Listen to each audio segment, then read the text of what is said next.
నాడు యూనివర్సిటీ మంచి భవిష్యత్తు కోసం తెలుగు విద్యార్థులు ఇష్టపడే యూనివర్సిటీ.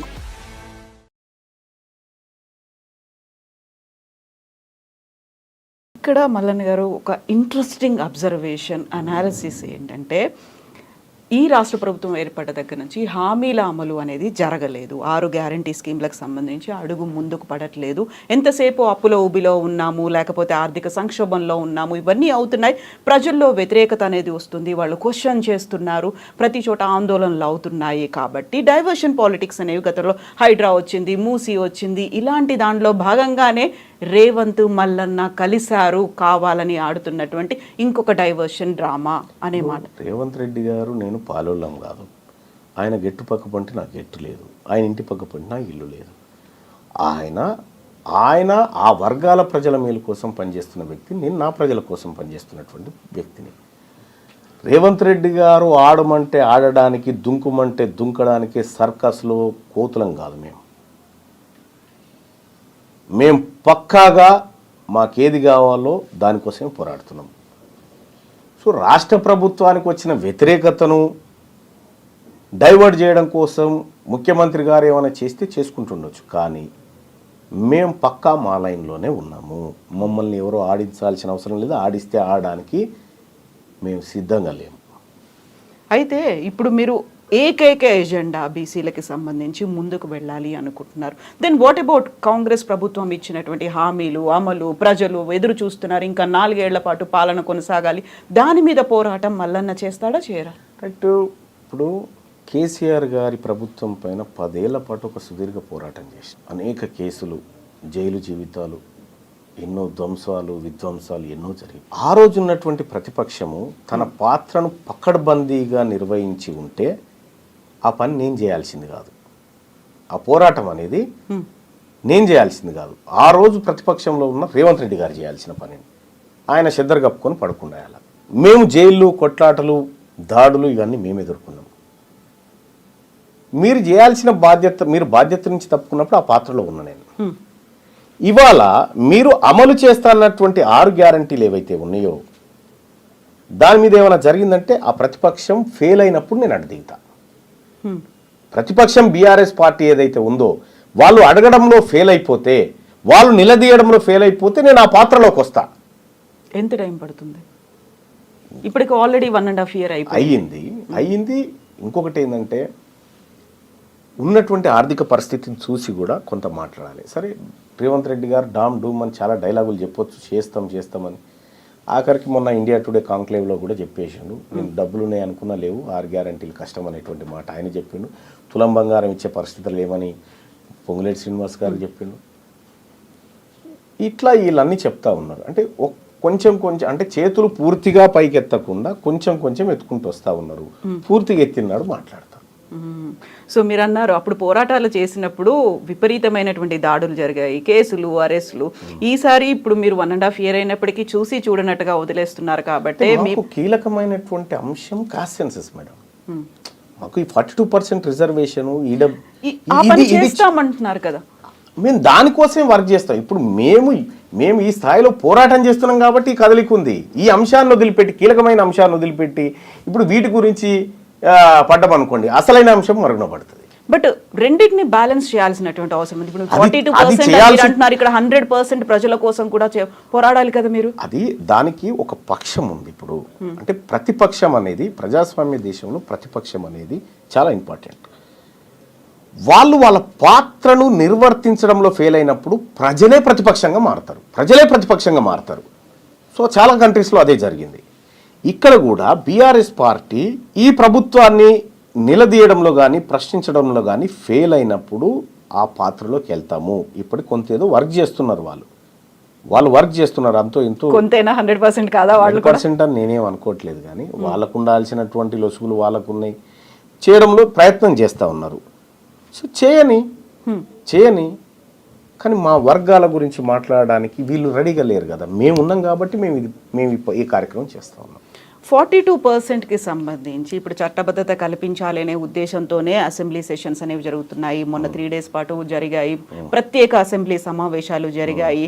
దీంతో పాటుగా ఖచ్చితంగా స్థానిక సంస్థల్లో మేము రిజర్వేషన్ కల్పిస్తాము అనే మాట చెప్తున్నారు. సో అది కాదని మీరు అనుకుంటున్నారా? అంటే ఒకటి మనము చదువుకున్నటువంటి వ్యక్తులుగా ఎంతవరకు ఏది పోగలుగుతుంది అనేది చూడాలి. ఇప్పుడు ఈడబ్ల్యూఎస్ రిజర్వేషన్ అక్రమంగా తీసుకుంటున్నారనేటువంటిది ప్రపంచం అంతా తెలుసు. కోర్టులో కేసు కూడా ఉంది, కానీ ఆ కేసు విచారణకు రాదు. తమిళనాడులో 69% రిజర్వేషన్ బీసీలు పొందుతూ ఉన్నారు అని చెప్పి అక్కడో కేసు వేసినారు, కానీ ఆ కేసు ఎప్పుడు బెంచ్ మీదకి రాదు. ఇక్కడ కూడా 42% రిజర్వేషన్ ఏదైతే ఉందో ఈ రిజర్వేషను నువ్వు ఇచ్చేయి, చట్టం చేయి, వీఆర్ హ్యాపీ, మేము తీసుకుంటాం అది. కానీ తాత్కాలిక ఉపశమనమే అది. మీరు ఇక్కడ చట్టం చేసి అక్కడికి పంపించిన, కేంద్ర ప్రభుత్వానికి పంపించిన వాళ్ళు ఏదో ఒక లసుకు పెట్టి ఆపే ప్రయత్నం అయితే చేస్తారు. కానీ నీవు 42% సీట్లను ఈ వర్గాలకు టంచనగా ఇచ్చి ఆ వర్గాలను 42% మందిని తీసుకొచ్చి చట్టసభలో కూర్చున్నబెడితే నీ చిత్తశుద్ధి కరెక్ట్. మీకు రిజర్వేషన్ లేదు కాబట్టి మేము సీట్లు ఇవ్వమని చెప్పారనుకో, మీకు చిత్తశుద్ధి లేనట్టు. సో ఆ తర్వాత భారతీయ జనతా పార్టీ ఈ బీసీల ముంగట దోషిగా నిలబడుతుందా, ఎవరు నిలబడతారనేది సెకండరీ. కానీ నీ నుంచి జరగాల్సిన ప్రయత్నం అంతా జరగాల. ఈ ప్రజలకు కామారెడ్డిలో రాహుల్ గాంధీ గారు, రేవంత్ రెడ్డి గారు 42% రిజర్వేషన్ అమలు చేసి చూపిస్తాం, ఇది కాంగ్రెస్ పార్టీ నిబద్ధత. ఈ రేవంత్ రెడ్డి గారు ఈ మధ్యకాలంలో మోడీ గారి గురించి పాజిటివ్గా మాట్లాడుతున్నారు. మోడీ గారికి తెలంగాణ పట్ల ప్రేమ ఉంది, సాయం చేయాలనుకుంటున్నాడు ఆయన, నాకు ఆయన మనసులో మాట అర్థమైందని చెప్పి చెప్తా ఉన్నారు. సేమ్ ఈ 42% రిజర్వేషన్ బిల్ కూడా తీసుకుపోయి ఆయనకి ఇచ్చి ఆయన మనసు చూరగొని అది 42% రిజర్వేషన్ బిల్లు ఆడ ఆమోదించి 9th షెడ్యూల్లో పెట్టించి రా. లేకపోతే ఈ బీసీల పక్షాన నువ్వు నిరాహార దీక్ష చేయి జంతర్ మంతర్ కాడ. రేవంత్ రెడ్డికి తీన్మార్ మల్లన్న ఏం చేస్తాడు? ఇప్పుడు రాష్ట్రానికి మాత్రమే పరిమితం అవుతాడా? దేశవ్యాప్తంగా కూడా ఈ పోరాటం జరగాల్సినటువంటి అవసరం ఉందా? ఇది ఒక్క రాష్ట్రం పంచాయతీ కాదు. ఈ క్యాస్ట్ సెన్సస్ అనేది ఒక రాష్ట్రం పంచాయతీ కాదు, ఇది మొత్తం దేశం పంచాయతీ. ఈ దేశంలో రాహుల్ గాంధీ గారి ఆలోచన ఏదైతే ఉందో అది ఇంప్లిమెంట్ అయితే ఈ దేశం ఇంకా శరవేగంగా అభివృద్ధి చెందుతుంది. కాకపోతే మీరు ఇప్పుడు కాంగ్రెస్ పార్టీలో లేరు, మిమ్మల్ని సస్పెండ్ చేశారు. లేకపోయినప్పటికీ రాహుల్ గాంధీతో కలిసి పని చేస్తారా మీరు? ఆయన ఆలోచన నచ్చింది నాకు. రాహుల్ గాంధీ గారి ఆలోచనతో నేను ఎప్పుడు విభేదించలే. It's a great personality. ఆయన ఆలోచన ఇంప్లిమెంట్ కావాలని కోరుకుంటా ఉన్నా. ఇప్పుడు కాంగ్రెస్ పార్టీలో ఆయన ఆలోచన చాలా గొప్పగా ఉంది, నేను అతన్ని అభిమానిస్తా. ఇప్పుడు లాలూ ప్రసాద్ యాదవ్ ఉన్నాడు, మహిళా బిల్లులో బీసీల వాటా లేదని చెప్పి వ్యతిరేకించిన ఆయన్ని అభిమానిస్తాను నేను. వీళ్ళిద్దరు వేరే వేరే పార్టీ వాళ్ళు కావచ్చు, కానీ ఈ వర్గాల ప్రయోజనాన్ని కాంక్షించేటువంటి వ్యక్తులు ఏ పార్టీలో ఉన్నా మేము రెస్పెక్ట్ చేస్తాం. వాళ్ళతో కలిసి పనిచేస్తారు. ఎందుకు పనిచేస్తాం కదా. యాక్సెప్ట్ చేస్తారంటారా తీన్మార్ మల్లనని దేశవ్యాప్తంగా కాంగ్రెస్ పార్టీ అధిష్టానం? దేశవ్యాప్తం అని చెప్పట్లేదు నేను, దేశవ్యాప్తం అని చెప్పట్లేదు. నా పోరాటం ఈ తెలంగాణలో ఉన్నటువంటి బీసీలకు హక్కులు సాధించి పెట్టడం. ఇది జాతీయ స్థాయిలో అవసరం వచ్చినప్పుడు, ఇప్పుడు నేను ఢిల్లీకి పోతే ఆల్ ఇండియా ఓబీసీ ఎంపీస్ కానీ ఆల్ ఇండియా ఓబీసీ నాయకులం అందరం కూర్చొని మాట్లాడతాం అక్కడ. దేశవ్యాప్తంగా ఏం జరగాలి, మన పోరాటాలు ఎట్లుండాలనేది నా వర్గం నుంచి నేను పోయి మాట్లాడతా అక్కడ. సో ఆ సందర్భంలో చాలామంది డిఎంకే వాళ్ళు కలుస్తారు, ఆర్జేడీ వాళ్ళు కలుస్తారు, ఎస్పీ వాళ్ళు కలుస్తారు, చాలామంది ఎంపీలు కలుస్తూ ఉంటారు. సో అక్కడ దేశవ్యాప్తంగా జరగాల్సినటువంటి అంశాల గురించి చర్చిస్తాం. కానీ అల్టిమేట్గా నేను ప్రారంభించినటువంటి ఈ పోరాటం ఏదైతే ఉందో ఇక్కడ ఈ వర్గాలకు మంచి చేయడం కోసం అక్కడ దేశవ్యాప్తంగా జరిగేటువంటి అంశాలను కూడా సరిచూసుకొని ముందుకు పోతాం. ఇక్కడ ఎవరెవరిని మీరు కలుపుకొని పోతారు? ఎవరితో కలిసిపోతారు మీరు? ఇక్కడ బీసీల శ్రేయస్సు కోరేటువంటి ప్రతి ఒక్కరితో కలిసిపోతాం. బీసీల్లో ఉన్నటువంటి ప్రతి నాయకుడితో, బీసీలో ఉన్నటువంటి ప్రతి సంఘంతో, ప్రతి ప్రొఫెసర్తో, ప్రతి ఉద్యమకారుడితో, అందరితో కలిసి ఈ ఉద్యమంలో ముందుకు తీసుకుపోతాం. ఎవరెవరి దగ్గర నుంచి రెస్పాన్స్ ఎలా వచ్చింది? కుల సంఘాల నుంచి విపరీతమైన రెస్పాన్స్. ఎక్కడికి పోయినా ఈసారి నవర్ నెవర్ అనేటువంటి విధంగా ఇవాళ బీసీ ప్రజల్లో వచ్చినటువంటి చైతన్యం అంతా ఇంత కాదు, చాలా విపరీతమైన చైతన్యం వచ్చింది. ఆ చైతన్యం మరో మలిదశ బీసీ ఉద్యమంగా మారబోతుంది. బీసీలు రాజ్యాధికారాన్ని అందుకోబోతున్నారు. మిమ్మల్ని సస్పెండ్ చేసిన అదే రోజు VH ఇంట్లో ఆ కులానికి సంబంధించినటువంటి లీడర్లందరూ సమావేశం అవుతే ఆ వివరాలు అధిష్టానానికి తెలిసిన తర్వాత ఆయన్ని అడిగిన పరిస్థితి ఉంది. ఎంతమంది ఇలా పార్టీలకు అతీతంగా మీతో కలిసి వస్తారని మీరు అనుకుంటున్నారు? పార్టీలు అనేటి 2028 వరకు మీరు చూడండి, పార్టీల పెత్తనం తగ్గి ప్రజల పెత్తనం పెరుగుతుంది.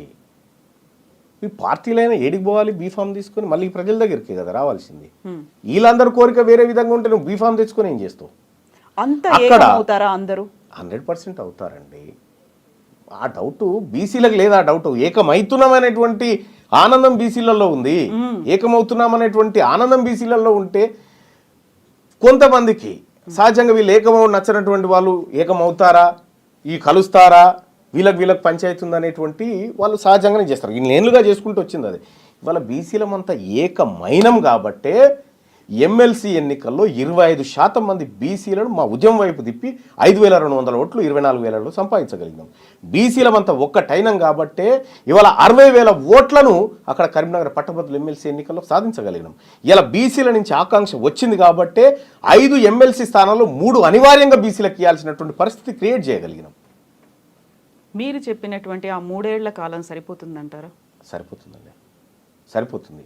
ఒకప్పుడు మనకు ఢిల్లీ ఎర్రకోట మీద జెండా ఎగిరేస్తే 3 రోజులకు మనకు ఇక్కడికి అది మెయిల్ ద్వారా వచ్చి ఆ ఫోటో పత్రికల్లో ముద్రించి 3 రోజులు పట్టేది. ఇవాళ వాట్సాప్, ఇవాళ సోషల్ మీడియా, ఇవాళ అవేర్నెస్ చేసుకోవడానికి అరక్షణంలో ఈ తెలంగాణ రాష్ట్రంతో కనెక్ట్ కావచ్చు. అటువంటి టెక్నాలజీ ఉన్నటువంటి ఈ రోజుల్లో ఖచ్చితంగా 3 ఏళ్ళు కూడా ఎక్కువే. ఇప్పుడు ఇంతమంది సీనియర్ లీడర్లు ఉన్నారు బీసీలకు సంబంధించి, కుల సంఘాల నేతలు ఉన్నారు, ఇంతమంది.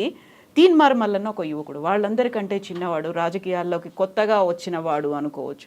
సో సపోర్ట్ చేస్తారా, కలిసి వస్తారా మీతో? ఇప్పుడు బిర్సా ముండా అని ఒక ఆదివాసీ యుద్ధ వీరుడు ఉన్నాడు. 21 ఏళ్ళకే అతన్ని చంపేశారు. కానీ వాళ్ళ బిర్సా ముండా చనిపోయి కొన్ని దశాబ్దాలు అవుతా ఉంది. ఆ యోధుడి పోరాటాన్ని స్మరించుకుంటూ ఆ జాతులన్నీ నివాళులర్పించి ఇవాళ భారతదేశమే, భారత ప్రభుత్వమే ఆయన గుర్తింపునిచ్చి కార్యక్రమం చేస్తూ ఉంది. ఏజ్ ఏందండి నాకు అర్థం కాదు. నువ్వు మంచి చేయడానికి ఏజ్ కాదు కావాల్సింది, మంచి చేయడానికి సంకల్పం కావాలా, మంచి చేయడానికి నీకు ఆలోచన కావాలా. ఏజ్తో సంబంధం లేదండి. వాళ్ళ దీవెనలన్నీ ఉన్నాయా మీకు? 100%. వాళ్ళంతా మా పెద్దవాళ్ళు. మా జాతుల కోసం వివిధ స్థాయిలో పోరాటం చేసినటువంటి బీసీ నాయకత్వం అంతా ఉంది. వాళ్ళందరి ఆశీస్సులు ఉన్నాయి. వాళ్ళందరి ప్రేమ అభిమానాల వల్లనే వాళ్ళ ఆలోచన మేరకే ముందుకు పోతా ఉన్నాం మేమంతా. కాకపోతే ఇప్పటిదాకా ఈ బీసీ కుల సంఘ నేతలు కావచ్చు, నాయకులు కావచ్చు, అక్కడక్కడ కనిపిస్తున్నారు. డిఫరెంట్ పార్టీలో ఉన్నారు, లేకుంటే విడిగా ఉన్నారు, పోరాటాలు చేస్తున్నారు. ఐక్యంగా పోరాటం అంటే ఇప్పుడు బీసీ శంకరావమో ఎక్కడో మన పరేడ్ గ్రౌండ్స్లోనో, నాంపల్లి ఎగ్జిబిషన్ గ్రౌండ్స్లోనో ఎక్కడో మాత్రం జరిగేది తప్ప ఒక ఏకంగా అయ్యి ఉద్యమంగా ఒక పోరాట రూపంగా ముందుకెళ్ళింది ఇప్పటిదాకా కనిపించలేదు కదా అంత తీవ్ర స్థాయిలో. ఇప్పుడు కనిపిస్తుంది కదా. ఇప్పుడు గ్రామీణ స్థాయిలో ఒక నలుగురు కూర్చొని ఒక చర్చ పెట్టుకుంటున్నారంటే బీసీల గురించి మాట్లాడుకుంటా ఉన్నారు. ఏమీ లేదండి. ఉద్యమం అంటే ఎక్కువ మంది ప్రజలు ఒక అంశం పైన ఎక్కువ చోట్ల మాట్లాడుకోవడమే ఉద్యమం. ఈ ఉద్యమానికి నేను ఇస్తున్నటువంటి నిర్వచనం ఇది. ఒకే అంశం పైన ఎక్కువ మంది ప్రజలు ఎక్కువ చోట్ల మాట్లాడుకోవడమే ఉద్యమము.